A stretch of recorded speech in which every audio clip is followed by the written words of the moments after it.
All right. Oh, there we go. All right. Good afternoon, brothers and sisters. It is an honor to be with you this afternoon, specifically to preach against the great enemy.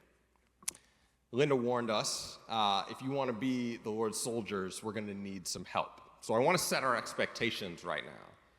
My goal in this talk is to prepare you for cosmic battle, for spiritual warfare, for the struggle that every Christian encounters on a daily basis. So before we talk about solutions, it's important that we recognize the problem. And this is maximally true when we're talking about Mammon, who I believe is one of the most elusive of the demons.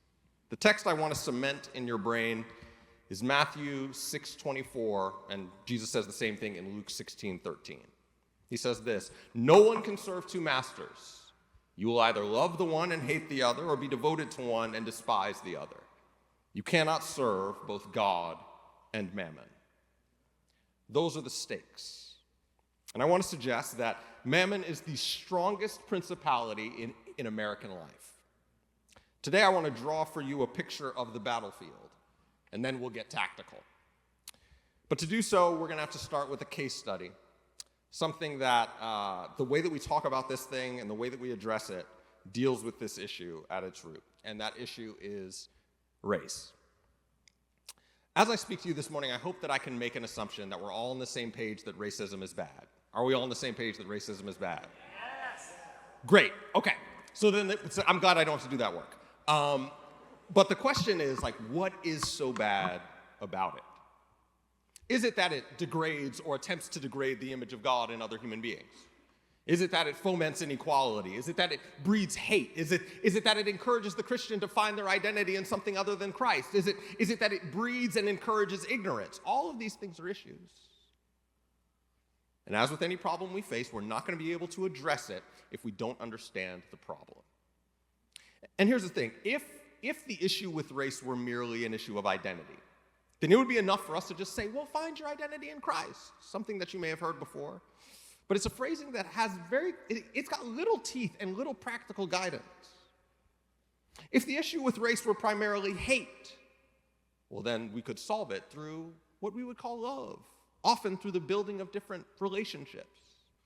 But that's not going to solve our problem. If the problem were ignorance, then we would solve it with what? Education. We're not going to be able to educate our way out of this crisis. You see, brothers and sisters, there are three evils at the root of the category of race and its mobilization, racism. The evils are that it lies, it kills, and it steals. And these three evils map onto the broader methods of empire: propaganda, murder, and theft. And the history of race and racism in this country is saturated with those particular evils. But race and acts of racism are enemies of truth, enemies of life, and enemies of material equality and flourishing. And so our conversations about race and racism are not going to be best served by us thinking about each other differently, but by us making different material decisions. Now, why would I say something like that? What I'm saying is a theological and ethical claim, but it's also a historical claim. Because race as we know it doesn't exist just because random prideful people looked at people who had who had a different skin color and thought they were superior to them.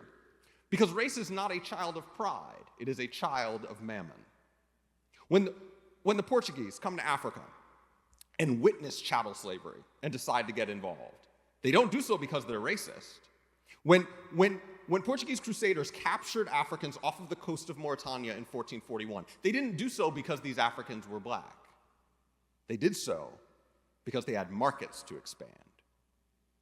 The triangular trade was European nations going to Africa, trading for gold, spices, and slaves, and then taking those slaves to the Americas to grow cotton, sugar, and other crops, and then taking those crops back to Europe to sell, and so on and so forth. It's an extremely lucrative business.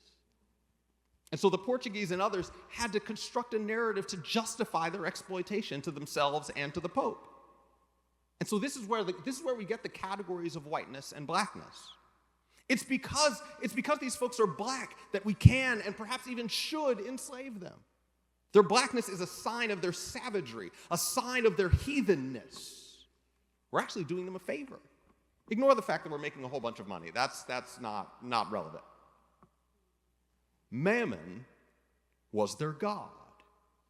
And so the most significant anti-racist scripture in the Bible is Matthew 6:24. You cannot serve both God and Mammon. Historically and ethically speaking, brothers and sisters, race's purpose is to justify modes of economic exploitation. And this is not just true about racialized chattel slavery. It's true of all of the major forms of racial violence in this country's history. Most of all, my historical specialty, lynching. So from 1883 to 1941, more than 3,000 black men were killed by white mobs, but women and children were not spared. For example, in a case that brings together all of the disparate elements of racial violence, in 1918, Hampton Smith, a plantation owner in Brooks County, Georgia, was shot and killed by one of his workers, a man named Sidney Johnson. Now, Smith was known for abusing his workers, a reputation that made hiring difficult. And so Smith turned to an oppressive system for labor, the system of debt peonage, otherwise known as convict leasing. And what that means is that he would bail offenders out of jail, people who had typically been arrested for petty offenses, and he would have them work off their debt. And so Johnson, 19, had been arrested for rolling dice, and he was fined $30. He was the unfortunate soul. After Smith refused to pay him his earned wages and beat him, Johnson shot and killed his employer. And this sparked a manhunt for Johnson and those assumed to be his co-conspirators. And at least 11 people were killed. One was a woman named Mary Turner. Now, Turner had publicly objected to the murder of her husband by the mob that was hunting Johnson. She also threatened to swear out warrants for those responsible, a move that local newspapers would call unwise. And when the mob found her at a place called Folsom's Bridge, they tied her up by her ankles, hung her upside down from a tree, covered her in gasoline and oil, and set her ablaze. She was also 8 months pregnant at the time. And the mob, according to an investigator's account, cut the baby out of her while she was still alive and stomped the baby to death. Only after she was dead did the mob fire hundreds of bullets into her body. Now, this brutality is sickening, and for many, unexplainable. What could drive a mob to such violence? Well, hate. Material burning hate. There were a number of justifying narratives that people would spout during the period, but they were smokescreens for a deep, abiding hatred. And by hatred, what I mean is it's a refusal to see other human beings as human beings to be loved, supported, and cared for. But this was not a hate that just sprang out of nowhere. It was a cultivated hate. A hate with a deeper root, because people don't just think this way about one another for no reason. In the case of this country's history of race and racism, the root is greed. Think back even to that story. What started this whole this snowball? A labor dispute. It all comes back to Mammon. You see, brothers and sisters, lynching began because of greed, it continued because of greed, and it faded because of greed. It began as a violent form of enforcement of white power after Reconstruction. It continued as a way to keep black people in the position of exploited labor. And it faded because it became bad for business. It wasn't because there was a moral revolution and we all just realized, oh, you know what? It's probably not a good idea to set black men on fire in front of crowds of thousands of people. No, it's because at a time when the South was seeking to industrialize and they're looking for investment both from the North and from overseas, you get editorials from places like France and Japan saying, what are these Americans doing? They're barbarians. Nobody else in the world is setting folks on fire in front of crowds, but these Americans in the South are crazy. And so the violence moves. I could continue and draw these connections all the way to our current day. But the point remains the same. If we ask where many of the injustices that we see around us come from, greed is the answer. Follow the money. And that's what you find. History repeats itself over and over and over again. And this ought not be surprising to us. We're told as much in the scriptures. Remember Christ's words, you cannot serve two masters. You will either love the one and hate the other, or be devoted to one and despise the other. And in saying something like that, Jesus could have chosen any of the idols that we struggle against. I spent a lot of my formative theological years in reform spaces. And so the primal sin is pride. For much of the Christian tradition, the primal sin is pride. I have a controversial claim. I think that I deeply believe that actually our primal sin is one of greed. That when Adam and Eve take of the fruit in the middle of the garden, yes, they do so out of a desire to be gods, which you could call pride. But the fact of the matter is that God made us to be like him. The issue was not that they wanted to be like God. The issue was that they wanted to be like God on their own terms. It was that they reached out for something that was not theirs to have. As though God hadn't given them everything that they could possibly want or need in every other tree of the garden. See, the first sin was the sin of grasping after that which was not theirs. The first sin was the sin of greed. And since then, we are each plagued with this temptation, and it's cultivated day after day by our particular political economy. Especially in evangelical circles, folks love to talk about culture. Well, one of the most important elements of our culture is our political economy, the way that we use money and the way that we use power. And so for us, that means capitalism. Not just capitalism in the abstract, but the particular form of capitalism that we're under right now. The economy in this country that was forged in blood, the blood of the indigenous whose land was stolen, and the blood of the African whose labor was stolen. And so if we want to understand why and how Mammon works in our world, and how it drains us of our joy, we have to name the source of many of the cultural narratives that we face. So here are 3 things that we have to understand about the capitalism that we have. 1, it's neoliberal. 2, it's racialized, and 3, it's financialized. And I'll explain what each one of those things mean. But each of these realities, what they do is they hide our greed from us. And if we're to understand how to struggle against Mammon, our greed needs to be revealed so that we can learn to flee from it, as the apostle encourages us in 1 Timothy 6. Speaking of which, how many times do you hear sermons about greed? Does anyone hear them often? I'm going to come back to that. 1 Timothy 6:9, those who want to get rich, fall into temptation and a trap and into many foolish and harmful desires that plunge people into ruin and destruction. For the love of money is the root of all kinds of evil. Some people, eager for money, have wandered from the faith and impaled themselves with many griefs. But you, man or woman of God, flee from all this and pursue righteousness, godliness, faith, love, endurance, and gentleness. This is what we need to hear. But capitalism makes it hard to say.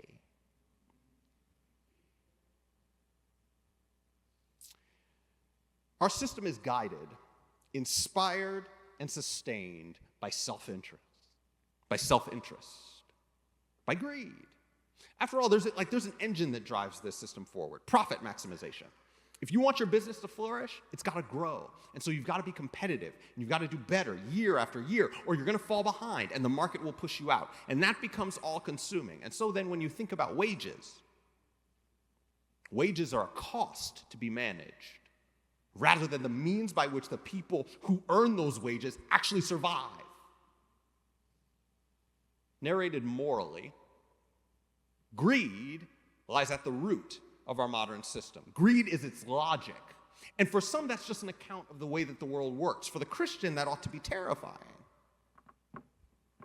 Now, this capitalism that we have is also what is called neoliberal. Bruce Rogers Vaughan, pastor theologian, frames neoliberalism as what he calls a cultural project and a way of organizing human society based on the principles of individualism and competition. So what that means is that my primary interaction with you is as a competitive individual. So when I see you, I see somebody with whom I am in competition for scarce goods. Not only that, but when I think about success and failure, I primarily think about it through the lens of the individual. So if I succeed, it's because I'm awesome and I worked really hard. And if you fail, it's because you clearly didn't take advantage of the system in the way that I clearly have. So do you recognize what that already does to our relationships with our neighbors, especially those who are in need? When my first assumption is, well, what did you do to get yourself in this situation? We already become a people who default to judgment rather than defaulting to mercy. But that's what neoliberalism does to us. But there's also the fact that this economy is racialized. That is, we are constantly encouraged to place people in particular categories so that we can exploit them. That's why the categories exist. It makes it easy for me to ignore someone's humanity when I can place them in a category.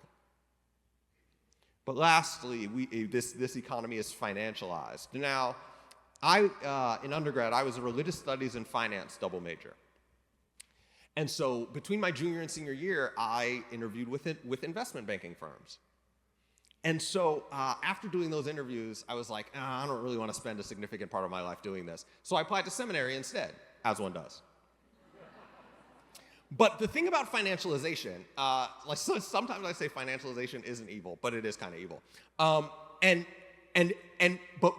what's bad about it is that it makes our evil very easy to hide.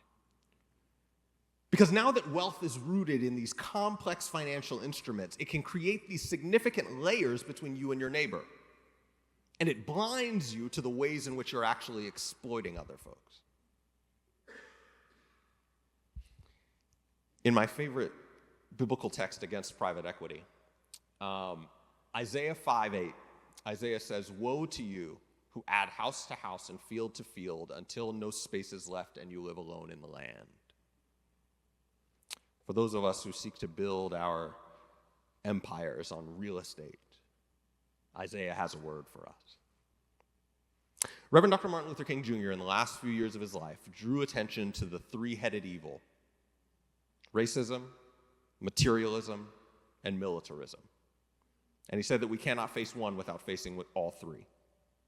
But in a more pointed way, he spoke to the specific ways that those three things manifest themselves in our world today: white supremacy, capitalism, and war.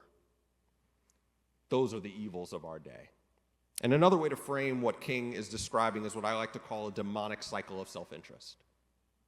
It's the history of race. It's a history that begins in political domination and exploitation. It continues in violence in order to enforce that exploitation, and is upheld by narratives of falsehood. It's upheld by lies. We as human beings use one another for personal gain. We violently protect that gain when others protest it, and we create ideas that justify our exploitation of one another and our violence. Exploitation, violence, lies. Exploitation, violence, lies. It's a demonic cycle of self-interest that has been marching along for centuries throughout our institutions, throughout our churches, throughout our families, throughout our corporations, and especially throughout this country. And what this cycle does is it explains why racism is so brutal and resilient. Because it's not just hate in the sense of feelings. No, it's about material interests. Material desires on our part, and quite frankly, demonic assistance. As Paul reminds us that we do not wrestle against flesh and blood, but against principalities, against powers, against the rulers of the darkness of this age, against spiritual hosts of wickedness in the heavenly places. And so if we want to think of a solution, we have to have a proper understanding of the problem. And that problem is that cycle of exploitation, violence, and lies, otherwise known as racialized capitalism. So then, if that's our problem, what is our solution? Well, if the problem is threefold, then our solution has to be threefold as well. Against exploitation, we are called to build communities of deep economic solidarity. Against violence, we're to build communities of creative anti-violence. And against those lies, we are to build communities of prophetic truth-telling. Now, what do I mean by deep economic solidarity? Okay, so I hope I've already established that greed is bad. But wait, there's more. Because you might need more Bible. So here's a whole lot of Bible. Ananias and Sapphira are smitten by the Holy Spirit for their lies and their greed in Acts 5. Judas betrays his teacher for money in Matthew 26:14-16. Paul warns us that the love of money keeps folk out of the kingdom and that we're to put greed to death in Colossians 3:5. Greed is the paradigm of sinful sensuality and a marker of a futile mind, Ephesians 4:19. Greed ought not even be named among the people of God, Ephesians 5:3. Greed is a form of wickedness among people who have forsaken the Lord, Romans 1:29. James reminds us that the rich oppress and exploit, as that is what greed does, James 2:5-7. The author of Hebrews reminds us to resist the love of money in Hebrews 13:5. Peter warns against greedy false teachers in 2 Peter 2:3. greed. Jesus, in almost 20% of his parables, keeps talking about money and greed. You've got the parable of the rich man and Lazarus. You've got the parable of the rich fool in Luke 12. You've got most of the Sermon on the Mount. You've got Jesus saying, watch out, be on your guard against all kinds of greed. Life does not consist in the abundance of possessions in Luke 12:15. You've got Jesus also saying, what comes out of a person is what defiles them. For it is from within, out of a person's heart, that evil thoughts come. Sexual immorality, theft, murder, adultery, greed, malice, deceit, lewdness, envy, slander, arrogance, and folly. And he says to the Pharisees, woe to you, teachers of the law and Pharisees, you hypocrites. You clean the outside of the cup and the dish, but inside they are full of what? Greed and self-indulgence. Do you see why I get so upset that we don't hear sermons about greed?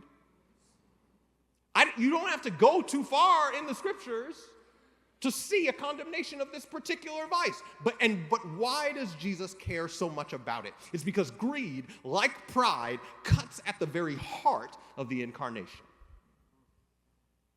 You see, what is the opposite of greed in your minds? What's the first word that comes to mind? Generosity. But here's the thing about generosity. Generosity can very easily turn into paternalism. Generosity can very easily turn into, look at how much I have and how little you have. Let me stoop to your level for a second. And then I'm going to go back to my life of luxury. But is that the way that the Son of God gave to us? We're told to have this mind among ourselves, which is ours in Christ Jesus, who, though he was in the form of God, did not see equality with God as a thing to be selfishly held on to, but emptied himself, taking on the form of a servant, being found in human likeness. That is, we like to think about that text as a text about pride and humility. It's also a text about greed and liberality. That is, that the Son of God took on flesh in order to share everything that he has with us. Even, we're told in Revelation 3:21, even his very throne. And yet we cling to this little stuff that we've got. The way that the Son of God, or the way that the triune God has loved us is through philanthropy that is true love of humanity and with solidarity. That's the way that Christ gave to us. And so how does that look in our communities? We're literally given an example. Immediately after the Spirit of God descends on the people of God, they are marked by 4 actions in Acts 2. They're marked by devotion to the apostles' teaching, the breaking of bread, the prayers, and the fellowship, koinonia, sharing. But the question is, what are they sharing? Well, they're sharing their material goods. We're told in Acts 4 that God's grace was so powerfully at work among them that there were no needy people in their midst. Not because they kicked the needy out, but because when the needy came into the community, the people remembered, wait a minute, the only resources that we have been given to us by God, and so insofar as we have more than we need, it is then meant to meet the needs of those around us. One of the primary witnesses of the early church, and is supposed to be one of the primary witnesses of the church as a whole, is supposed to be its economic witness. This isn't extra Christian stuff. This is basic Christian stuff. Deep economic solidarity is basic. Secondly, anti-violence, creative anti-violence. Now, what do I mean by that? We got to think about what it means to love our neighbor. And so if we were to ask the scriptures, what is love? What is love? What does it mean for me to love my neighbor? Well, if we ask John in 1 John 3:16, he says, this is how we know what love is, that Jesus Christ laid down his life for us, therefore we ought to lay down our lives for one another. Now that's interesting, because you might think, does that mean I just got to be jumping in front of bullets for folks and stuff? It's actually harder than that. And John explains it in the next verse. He says, if any of you has material possessions and sees a brother or sister in need and has no pity on them, how can you say that the love of God is in you? That is, love is a material investment in your neighbor or your brother or sister. It's also true of James. This conversation about faith and works, it's not just this lofty theological conversation. No, he's saying that if your brother or sister is without daily food and without clothing, and you just say to them, go, be warm and well fed, you ain't done nothing for them. It's my paraphrase. Love is a material investment in your neighbor or your brother or sister. But here's the thing about violence. We generally don't exert violence on our neighbors and our brothers and sisters, generally. Generally, we save that for our enemies. But how does Jesus call us to treat our enemies? He calls us to love them. And that's the same word that we're supposed to describe the way we treat our neighbors and our brothers.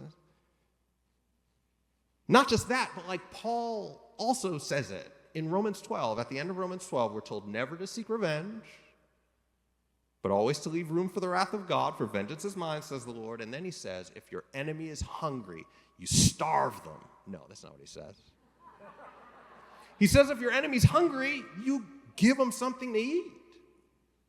If your enemy's thirsty, you give them something to drink. That is that same love that I'm called to express for my neighbor and my brother and sister is also the same love that I extend to my enemy. All of this undermines any logic that we could mobilize to kill anyone.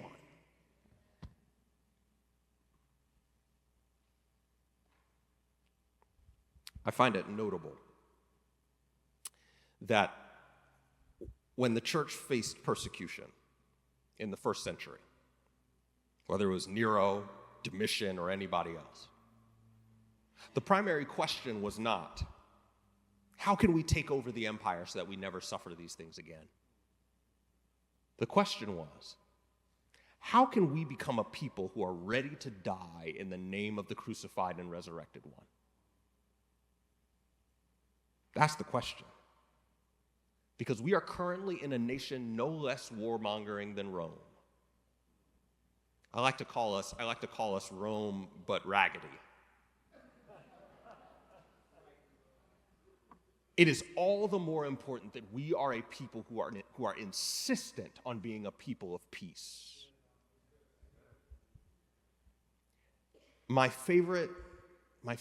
We had a dinner last night, and I used this quote because it's one of my favorite quotes from John Chrysostom, and it's how he treats anger. Because for us, when we see the evil around us, the temptation is for us to be overwhelmed with anger. And so here's what Chrysostom says about anger. For this purpose, it is that God has armed us with anger. Not that we should thrust the sword against our own bodies, but that we should baptize the whole blade in the devil's breast. There, bury the sword up to the hilt. Yea, if you will, hilt and all, and never draw it out again, but add yet another and another. And this actually comes to pass when we are merciful to those of our own spiritual family and peaceably disposed toward one another. Perish money, perish glory and reputation. My own member, you, other people created in the image of God, are dearer to me than them all. Thus let us say to ourselves, let us not do violence to our own nature to gain wealth, to obtain glory. Brothers and sisters, it is one of the most difficult things that Christ calls us to do. To refuse violence, not only killing folks, but anything that undermines the life of my neighbor or brother or sister. And yet the Lord calls us to love. Lastly, prophetic truth-telling. We are bombarded daily with justifications for violence and exploitation of one another. And we have to recognize each of those justifications as lies. The gospel of Jesus Christ calls us to affirm the truth that every human being that we come into contact with is a unique and unrepeatable icon of God. Even children in an Iranian school. And as such, our calling is to love them, period.